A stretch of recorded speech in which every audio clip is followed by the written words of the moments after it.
I've just about got through this week. I'm just going to turn the overhead light off. Too much light coming from too many places. Just shadows everywhere. Whoops, dropping things on the floor. That'll be... This day, this week, has been interesting. I ventured out for the first time in ages. Usually I just go from work, go to home, go from home, go to work, and that's it. But this week I had to go and visit somebody. I visited a friend to do some stuff to do with the free fringe. We were looking through spreadsheets and stuff, because you have to do this sort of thing.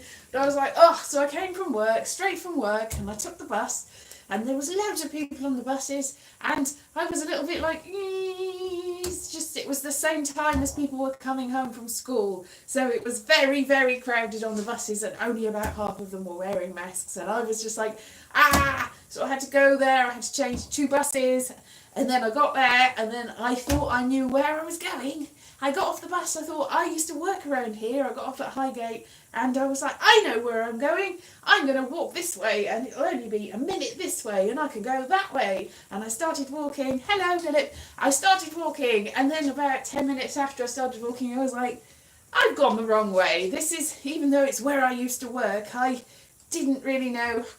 Oh, thank you very much, yeah, thank you, Dark Forest Zombie, yeah. And I went the wrong way, and I got very lost, and I walked for miles and miles, and I came out somewhere completely different. I was like, no! What is this? I know this. This is somewhere that was a location in Spaced. Do you remember Spaced? I was like, I remember there was a spaghetti house in Spaced. I think it's just called Spaghetti House in Tufnell Park. And I came out there and was like, this is not where I'm supposed to be going. So after another couple of minutes walking, I was like in around, and I looked and I thought, oh look, there's a shop that's just being, they've refurbished. Was there anything there before? I was thinking. Yes. Oh dear. And that wasn't the worst of it, because as I was looking at the shop, my ankle slipped off the pavement, and I was going this way. My ankle slipped this way, and I tipped forward as I was going there, and I knew I was going to fall flat on my face. So in order to stop it, there was a post, like a fence post, and I grabbed the fence. It wasn't a fence post, it was more like a signpost. I grabbed it like far away, and I twisted some more, and then I was like, ow. As a part of my went, are you alright? And I was like, yeah. And so then my ankle all twisted, I limped the rest of the way to where I was going. It was like, limped up they live on the 3rd floor, so I limped up the stairs. I twisted my foot around some, I just twisted it then. And they're like, we can take you to A&E. And I'm like, no, I'll be fine. It'll be absolutely fine. And so, it was fine. We did the stuff that we needed to do. We went and had some food. It was still more crowded. I went home on the tube train, and it was about less than half the people were wearing their masks. And I was like, this is... So all in all, it was quite stressful. Then I got home, I thought, it'll be fine. And I took my boot off. I had a boot on, quite tight packed. And my one ankle, this ankle, was swollen to about 2.5 times the size of the other one. It's, oh, hello, yeah. And that was on Thursday. I'm just looking at it in the mirror now. It's gone down somewhat. I had a nice Epsom salty bath just now, which is I've got wet hair still from it. I'm just looking in the mirror. Ow! Every time I move it, it's still painful. This is Thursday, Friday, Saturday, Sunday. So 3 days later, it has gone down a lot. I'm just wondering whether something's dislocated, because it's bruised. You can't really see it. I'm not going to show it you. It's not as bad as it was, but I've got quite a bony ankle on the one side, and it's like a lumpy ankle on the other side, and I'm not really sure. I was like, it's better now after the bath, but every time I move it, it's like, ow. I should probably get it checked, but somebody I know, a colleague in work, one of their children had an emergency thing, and they went to the A&E on the same day and had to wait 8 hours. So I was like, probably just as well that hasn't gone there. Is this really live? Yes, it is really live. That's why you can say things, and I'm, hello, Milky. It is really live, and this is really what happened, and my ankle is all swollen up. Hooray! Not hooray. So I'm hoping it's going to be, because I've got a change of happenstance in work. So I was going to have to do running around in work. So I put that off, and I was like, I'll be fine by Monday. I can run around on Monday. I'm not entirely sure that I will be. I'm just sort of moving my ankle now as I'm talking to you. I'm like, it's a little bit more flexible now than it was earlier on in the day.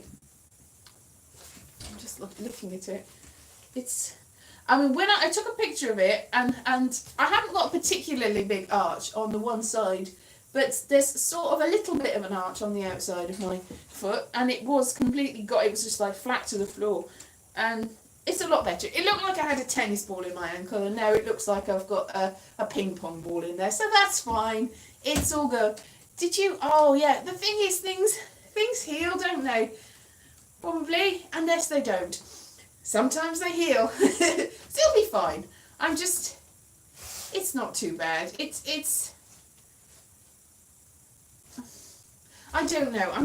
There's a mirror in front of me and I'm just looking at it. I'm just like, yeah, it'll be fine.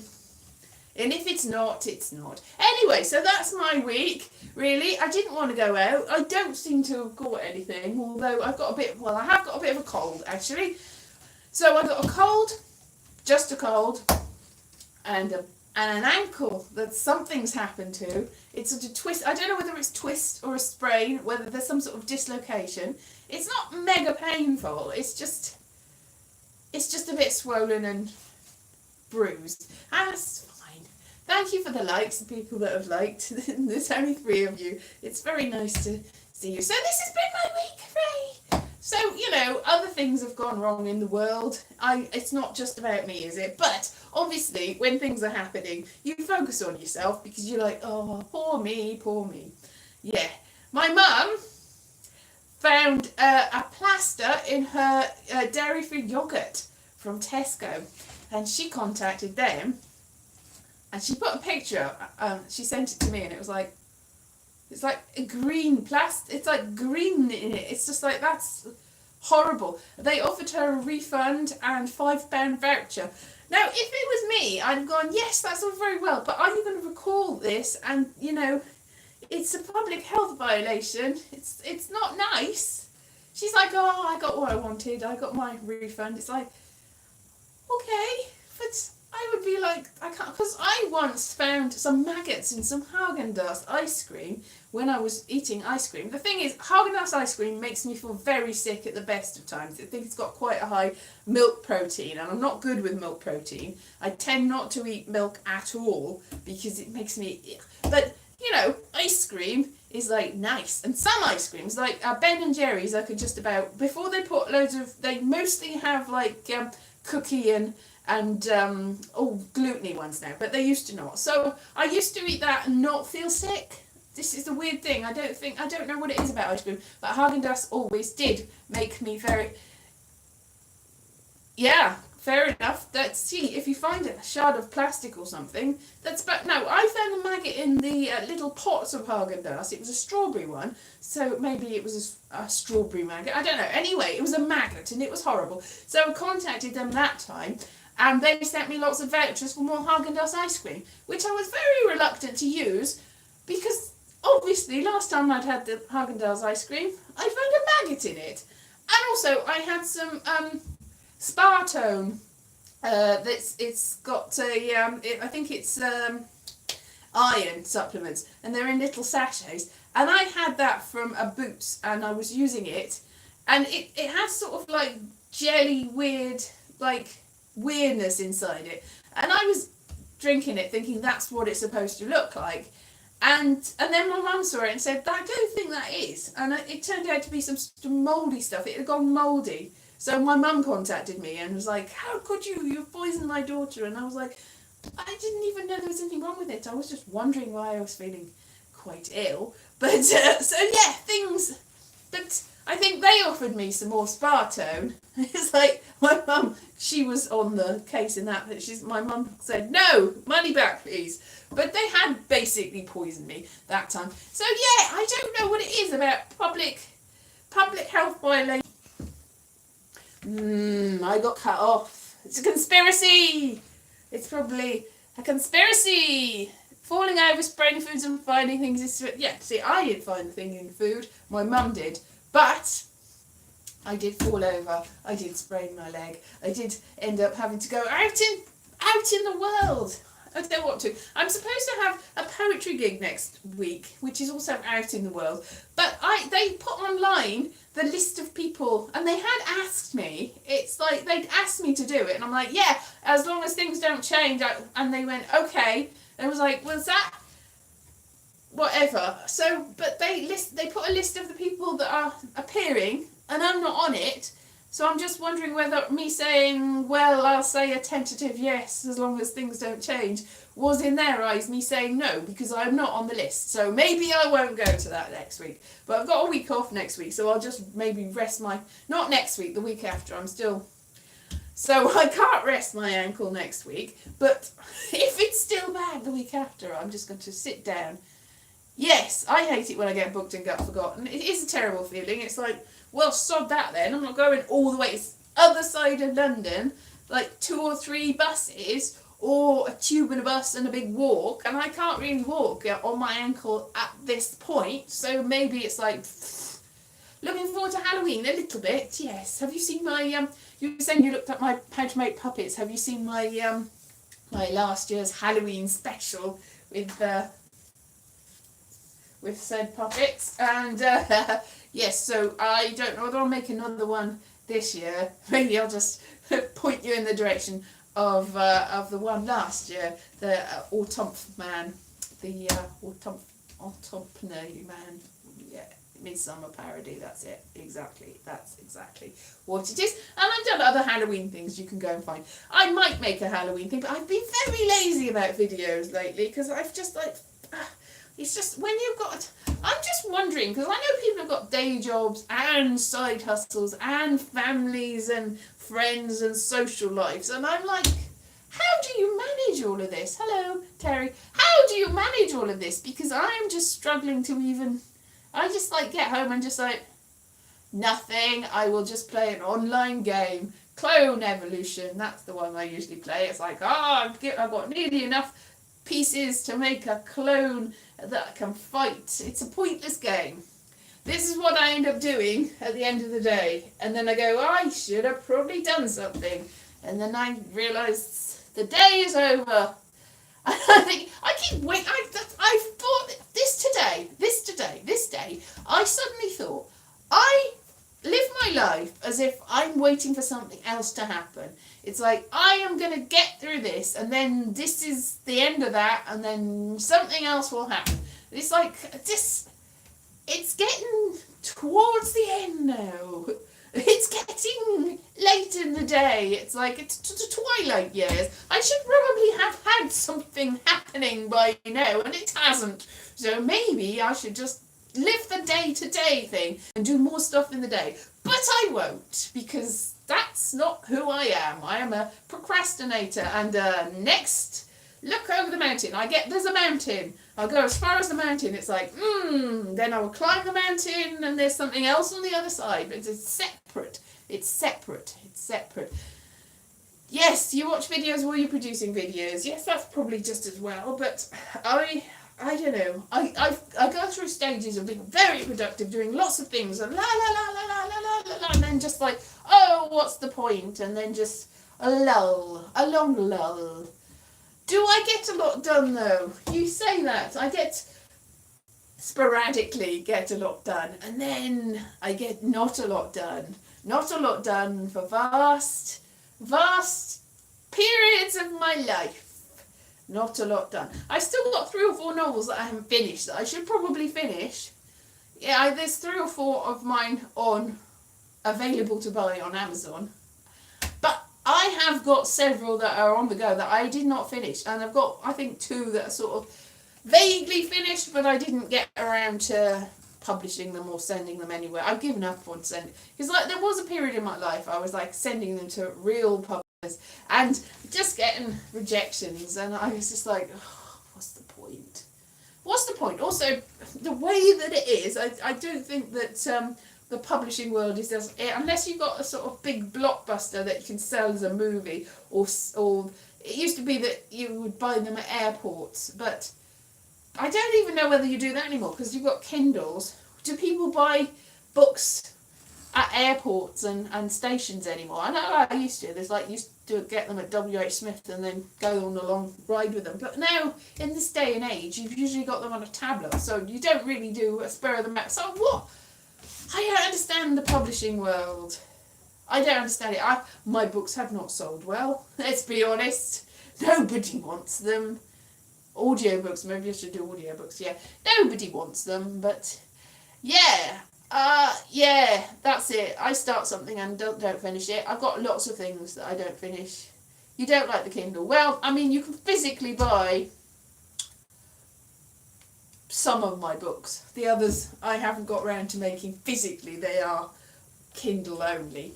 But, yeah, maybe I should physically produce them. But it's like, I don't know. And it used to be that if you self-published, you can't get real published anymore. But I don't know whether that's the case. And nobody reads mine anyway, so it doesn't make any difference, really.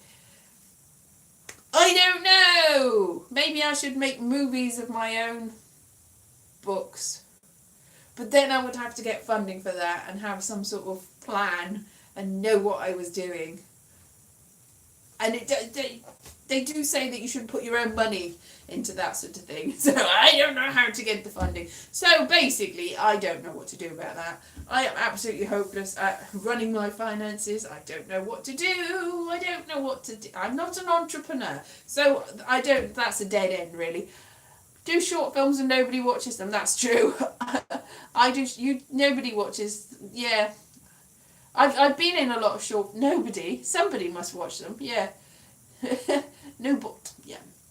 Nobot's a very fine person though. So they're worth 100 million audience members, aren't they? Nobot. Very good discerning viewer. Yeah, no, I've made short films and they're and also I've been in a lot of people's short films. Yeah, students' films and stuff like that. It's like, practical materials. Do you think? Oh, well, maybe I was an influence. My mother, I don't know whether she thought I was in a downward spiral or something, but she contacted me to tell me that she found a scrapbook of all the things I'd done and all the press cuttings that she collected of me, and that I should be proud of myself for all the things that I've achieved. And not everybody that I went to school with could say that about themselves. And I'm like, are you sure though? And that's a while ago now. It's like not like I've done anything lately that has been. I mean, at one point I got somebody from the South Wales Argus contacting me to tell them what my typical New Year's celebrations were. So I had a thing in the South Wales Argus, and they said that I was one of their favourite go-to people. If they wanted to do an article, they do an article about me. And I was like, woo, because there was a point when we used to get, at my house, we used to get the Wales on Sunday, which is like the national paper of Wales. And the people in there that got featured is basically, if you had any sort of Welsh connection, you would be a star in Wales. So I was like, that's what I shall do. I shall be a star in Wales. But not even that. There's 3 million people in Wales, and I'm very low down. I'm about 2,099th most famous person in Wales. I'm not even the most famous person in my own hometown. There are far more famous people than me. And I think somebody from the Manic Street Preachers is well above me. Quite a lot of more people. And I lived in Cwmbran. That woman from Big Brother, Helen, I think, more famous than me, obviously. There's a lot more famous people than me, even in my tiny, tiny town. A lot. So I'm not even in the middle. I'm very far down. So it's like, oh.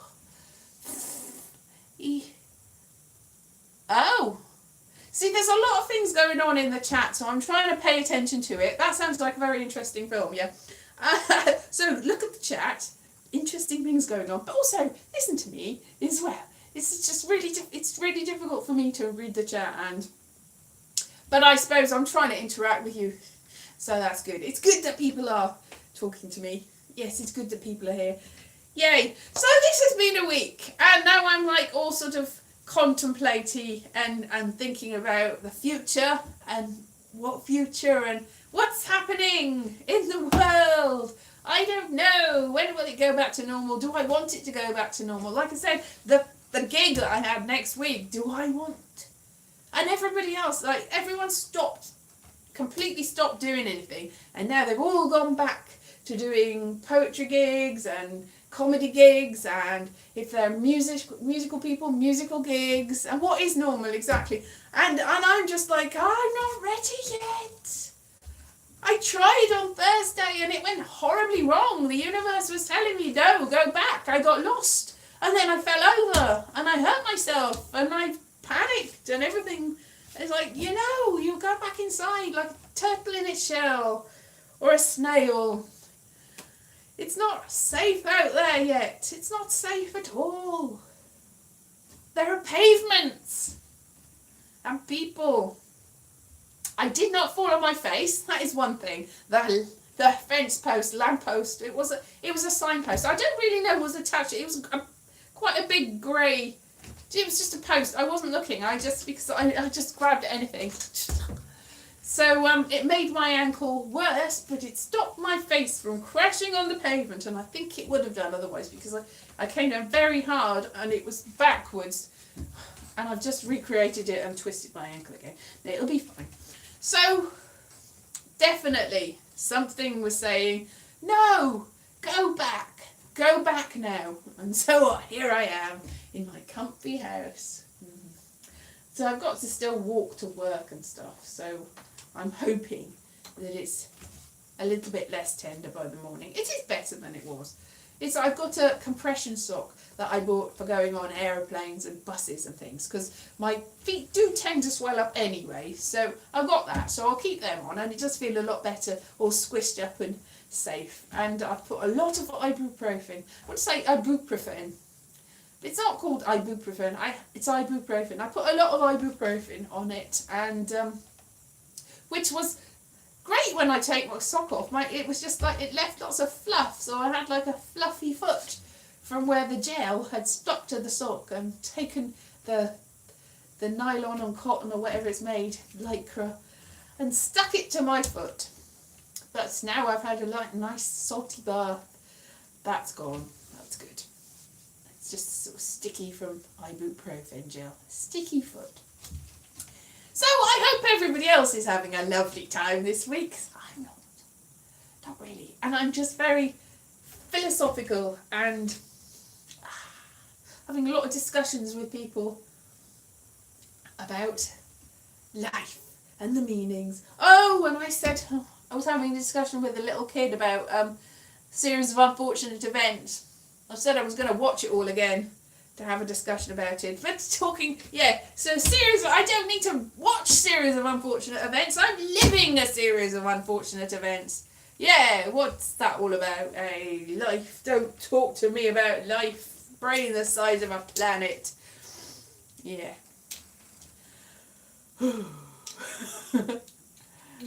Marvin. Yeah. So that's it. I don't know. It will be, so I'm just fiddling with this hot shoe shuffle. If I have a hot shoe, then maybe my foot wouldn't have gone all squishy. It's just things. Count Olaf isn't after you. That's true. Count Olaf isn't after me. But maybe that's the next thing on the horizon. A series of very unfortunate events. Yeah. So now I've got to, in the next 25 minutes, watch the whole of all of the series that's on Netflix to remind myself what happens in it, so that I don't look like a fool in front of a 7-year-old. It's like, what? Do you remember the bit when this happens? And I'm like, So ask me a question about it. I'm like, oh, what was the meal that they served the acting troupe in the first episode? And the kid went, I don't know, I don't like the first series, it's rubbish. And I was like, okay. So maybe I just have to watch the second and the third, yeah. Just read the Wikipedia, yes, exactly. It's just like the details, though. It's the details. And they watch somebody called Riddle on YouTube and want to tell me about how there's definitely giants that lived on the earth, and that Riddle, who's apparently a famous big YouTuber, is absolutely, definitely proving that there are giant cyclopses that lived on the earth. And I'm like, are you sure? Do you think that might be an exaggeration? And they're like, what does exaggeration mean? And I'm like, might not be entirely true, I don't know. Anyway, so I've got to watch the entire oeuvre of Riddle, and apparently they also had something about being buried alive. And I said, but I don't need to see that. I can watch Spooky History. Spooky History's got that too. My Spooky History Reincarnation is out just this week. Go and see it. Spooky History. 5 spookiest reincarnation stories, I think it is. Yes, it probably was an elephant skull, almost certainly. I think, but you know, it's convincing for a 7-year-old. Yeah, I don't know. So, Spooky History, the reincarnation one, that I wasn't sure that they had made, it is out this week, so go and see that. And so, the one that I did about the Hellfire Club is probably out in the new year, I would think, probably.